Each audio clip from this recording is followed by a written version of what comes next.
কর্মক্ষেত্রে যে ভুলগুলো কখনোই করবেন না।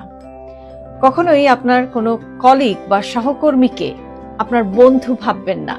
কেননা কখনো এমন সিচুয়েশন আসতে পারে যে যদি তার নিজেকে বাঁচানোর প্রয়োজন হয়, সে কিন্তু নিজেকে সেভ করবে, আপনাকে না।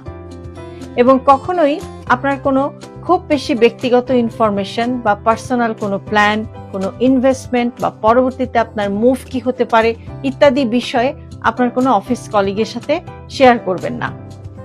আর আপনি যে কোম্পানি বা প্রতিষ্ঠানে কাজ করেন সেই প্রতিষ্ঠানের কোনো পলিসির সাথে আপনার যদি মতের অমিল হয়, সেটাও কিন্তু কখনোই আপনার কলিগের সাথে শেয়ার করবেন না।